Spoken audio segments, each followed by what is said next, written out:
اعوذ باللہ السمیع العلیم من الشیطان الرجیم من حمزہ ونفخہ ونفثہ۔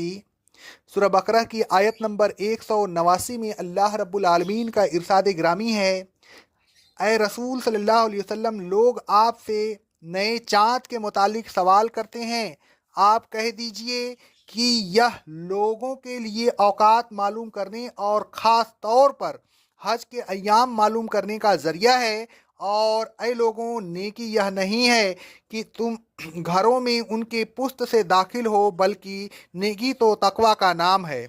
لہذا جس شخص نے تقوی حاصل کر لیا، بس وہ نیکی کو پہنچ گیا۔ اور اے لوگوں، گھروں میں ان کے دروازوں سے ہی داخل ہوا کرو اور اللہ سے ڈرتے رہا کرو تاکہ تم فلاح پا سکو۔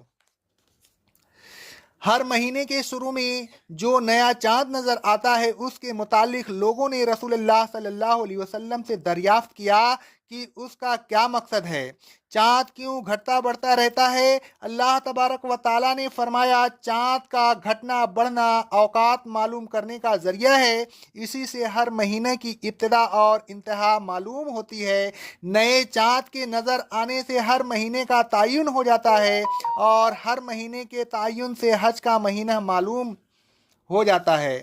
اس آیت سے معلوم ہوا کہ اسلامی ماہ و سال کا حساب چاند کے ذریعے ہو جانا چاہیے۔ ایک اور جگہ اللہ تبارک و تعالیٰ فرماتا ہے سورہ یونس کی آیت نمبر 5 میں، وہ اللہ ہی ہے جس نے سورج کو ضیاء اور چاند کو نور بنایا اور چاند کی منزلیں مقرر کر دی تاکہ تم مہینے اور سالوں کی گنتی اور حساب و کتاب کا وقت معلوم کر سکو۔ چاند کے حساب سے مہینے 29 دن کا ہوتا ہے یا 30 دن کا، نہ 29 دن سے کم ہوتا ہے اور نہ 30 دن سے زیادہ کا۔ رسول اللہ صلی اللہ علیہ وسلم فرماتے ہیں، صحیح بخاری اور صحیح مسلم کی حدیث ہے، مہینے اتنے دن کا ہوتا ہے اور اتنے دن کا، یعنی کبھی 29 دن کا اور کبھی 30 دن کا۔ دونوں کی تعداد آپ نے انگلیوں کے ذریعے بتائی۔ 19 کی تعداد بتاتے وقت آپ صلی اللہ علیہ وسلم نے تیسری مرتبہ میں انگوٹھے کو بند کر لیا۔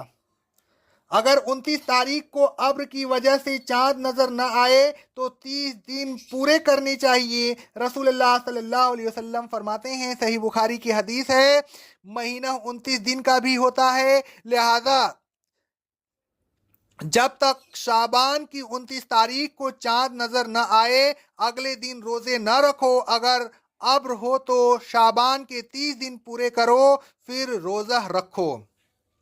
اگر 29 تاریخ کو چاند نظر نہ آئے تو ایک دن بعد چاند کو دیکھ کر یہ فیصلہ نہ کریں کہ یہ چاند فلاں تاریخ کا ہے، بلکہ تاریخ کا حساب اسی رات سے لگائیں جس رات کو چاند دکھا ہو۔ رسول اللہ صلی اللہ علیہ وسلم فرماتے ہیں، صحیح مسلم کی حدیث ہے، بے شک اللہ ہی نے چاند کو رویت میں تاخیر کر دی، لہذا وہ اسی رات کا مانا جائے گا جس رات کو تم نے اسے دیکھا تھا۔ رمضان کے لیے شعبان کا چاند دیکھنے اور اس کی تاریخوں کو یاد رکھنے کی کوشش کریں۔ رسول اللہ صلی اللہ علیہ وسلم فرماتے ہیں، روایت ترمذی کی حدیث ہے سند صحیح سے، رمضان کے لیے شعبان کی تاریخ گنتے رہو۔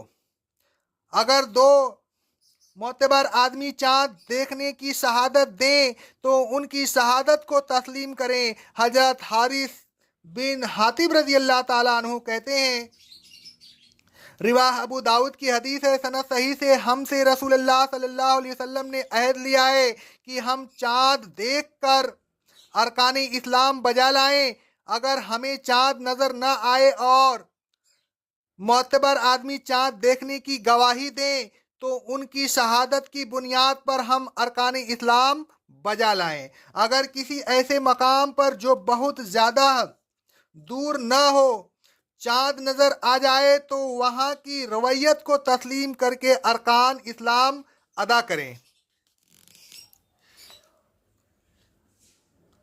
رواہ ابو داؤد کی حدیث ہے سند صحیح سے، ایک قافلہ رسول اللہ صلی اللہ علیہ وسلم کے پاس آیا